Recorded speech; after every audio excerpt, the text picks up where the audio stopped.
the year you debuted in baseball in 2019, you came up with the Cincinnati Reds. I know you came up in I think it was August when you got called up, but people are calling the 2019 Reds the scariest 75 win team of all time. Just like the highlights, the absurd things that happened that season.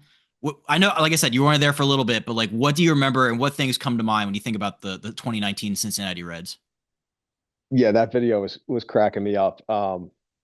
It was a cast of characters for sure. I mean, Puig got traded right before I went up, like got called up. So I wasn't in the big leagues with Puig, but spring training and everything, I was with him. Uh, and he was just a massive human being. Like I remember asking him in spring how much he weighed, and I was like 220. I thought I was pretty big, but obviously he was bigger than me. I thought he was going to say 240 or something. He's like, oh, 260. So I was like, what? But he's just like a thick, big dude, like not fat. And I was like, 260. Oh my God. But yeah, so you had him and then Lorenzen, obviously, just a freak athlete in an incredible shape. Jacked. And Derek Dietrich, man, that's he got hurt. That's when I actually got called up. But Dietz is one of a kind, and I mean he can hit the ball. And he obviously had some of those pimp jobs that got people fired up that year, and was in ridiculous shape himself. Uh, and then the other one was what Amir fighting the whole Pirates team, which cracked me up too because I had known him. I had played with Amir for like I came up with, so I had known Amir forever, and Amir's. I wouldn't want to fight Amir. That's for. But he was my buddy, and he's just like I know him as my buddy. So when I saw him do that, I wasn't shocked, but like it cracked me up because that reputation to take on a whole team, obviously. I was just like, man, that's Amir. Like, so it was it was a lot of fun.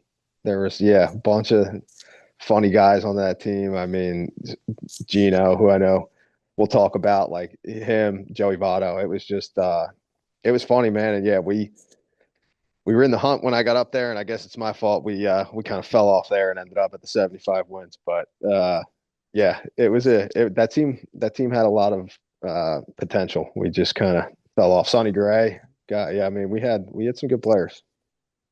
Were you upset that you weren't there when they did the sleeveless jerseys and they were doing like bicep curls in the dugout? Of course, yes. I was very upset about that. That would have been a great thing to be a part of, but that's that was so funny to see, man. Yeah, it was like the 100th anniversary or like it was some anniversary. So we wore a bunch of throwbacks like throughout the years that Cincinnati, and I got to wear a couple cool ones. So I was fired up about those. But yeah, I missed the sleeveless one. And actually, when right before I got called up, it was the trade deadline, and they got in the bench clearing brawl. Puig was going nuts, and Puig had been traded already,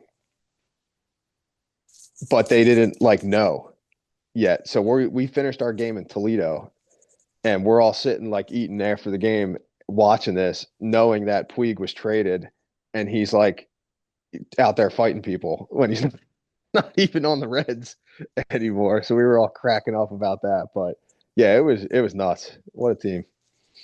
There's a couple guys that like I've always been fascinated with this. So Aquino hit 320 with 14 homers in August, and you just mentioned Derek Dietrich. In the month of May, he hit over 300 with 12 homers.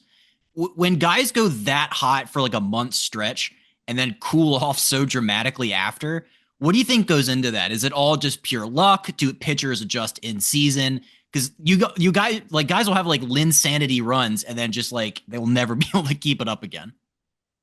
Yeah, I think they're different. Like Dietrich had been in the big leagues before, like he was established. My guess, and I can't exactly remember what happened with him, but he got hot, the pitchers adjusted or whatever, and maybe he got out of what he was doing. I'm not entirely sure about his, but he had been around. So, teams teams know what you can and can't do. So maybe they were quicker to adjust with him. But as far as like Aquino goes, I literally played everywhere with Aquino. Like one of my really good friends from short season straight up through the big leagues. And he's the best. But he was kind of always that way. Like unbelievably talented. If he hit the ball, it was going to be 150 miles an hour somewhere, and it might go two cities over. But then he would swing at balls that like were bowled up to home plate. You know, he just would get too excited and get out of what he was doing. So in AAA, it was that year he was kind of his normal self. Like he was hitting well, but it wasn't anything insane.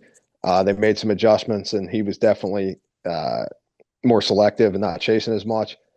Goes up there, has that incredible month, and I was there for a lot of it, and it was an absolute show. He hit 3 homers at home against the Cubs in a game, and the third one was the most impressive. Like it was, he hit the third one, and it was just an absolute no doubt or left center. Like it was incredible. But then they, he hadn't been around really, so they adjusted. He started chasing, and that's where that went, unfortunately. But yeah, man, sometimes when you're hitting, you just get into those modes and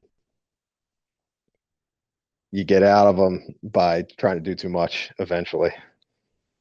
I was gonna bring up that game because I was looking at like his like game log from that month, and you're right, the game with 3 homers versus the Cubs. That was also the game you got your very first major league hit, by the way. So shout out Was you it on that one. really? Yeah. Sweet. I didn't know that. But yeah, it just like that's one thing that people bring up with the 2019 Reds. It's like for like those like four, it's like small stretches of that season where like guys hit like Barry Bonds.